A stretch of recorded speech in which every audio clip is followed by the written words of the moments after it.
This is Brian Alexander, and this is my latest Trump and Academia of Law report.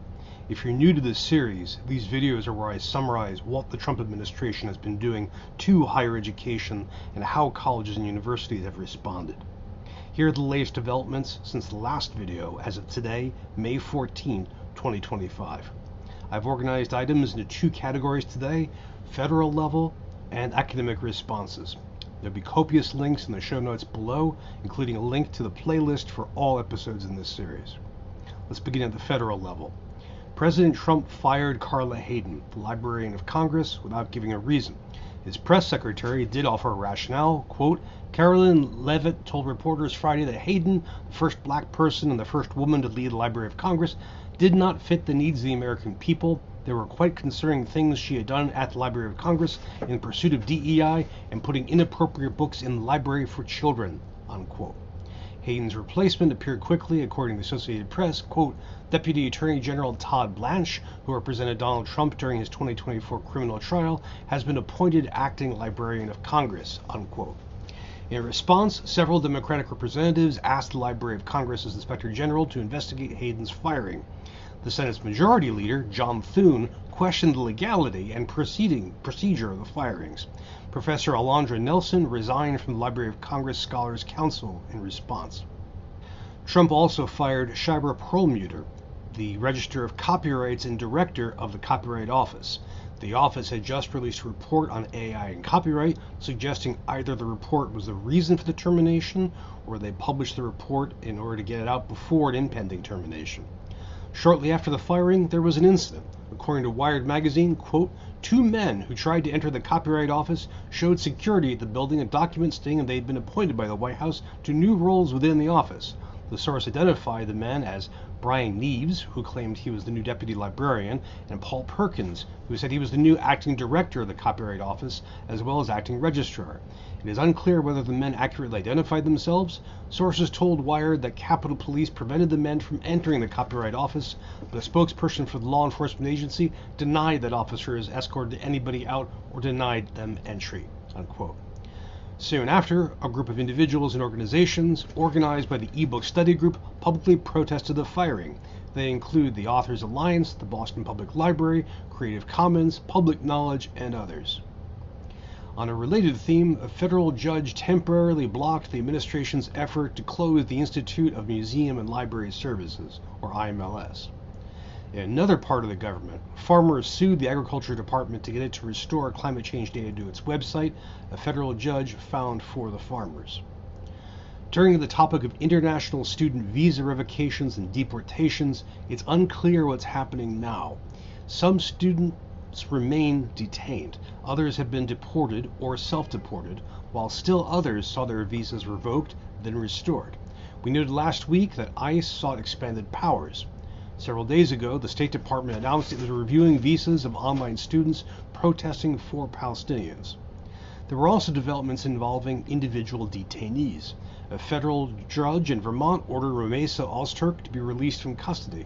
A Virginia judge ordered the release of Bada Kansuri. Mahmoud Khalil published a public letter in The Guardian to his newly born child from detention.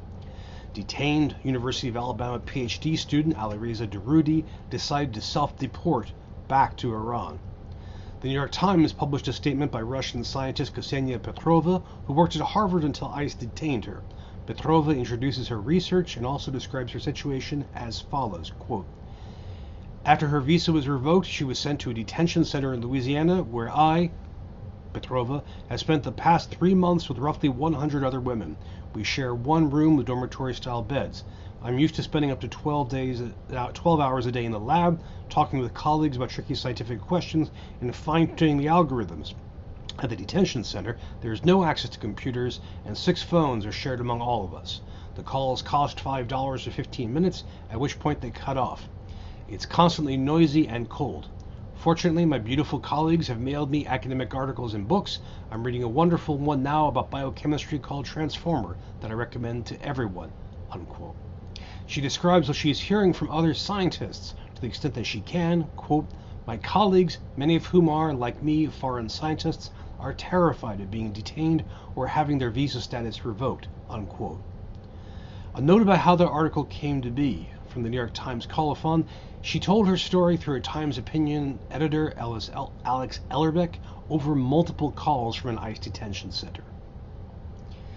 In previous videos, I've paused to read the names of academics seized or threatened with deportation by these offices. I'd like to resume that practice, or better yet, never have to do it again, but the situation now is too unclear. Elsewhere in the federal government, Defense Secretary Pete Hegseth ordered the Pentagon to withdraw library books that, quote, promote divisive concepts and gender ideology incompatible with the department's core mission, unquote.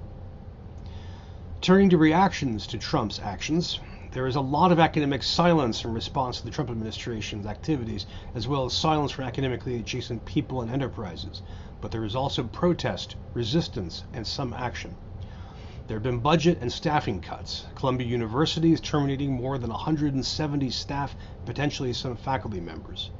Conversely, colleges and universities have significantly increased spending on lobbyists, according to Inside Higher Ed.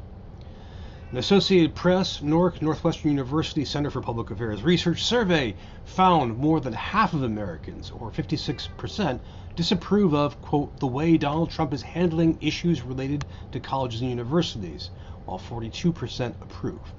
62% strongly or somewhat favor maintaining federal funding for scientific and medical research, while only 27% strongly somewhat favor withholding federal funding unless they comply with requirements related to the president's goals, unquote.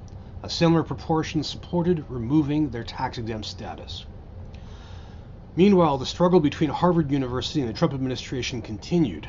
On May 6th, Harvard stated that they had, quote, received another letter from the administration doubling down on demands that would impose unprecedented and improper control over Harvard University and would have chilling implications for higher education.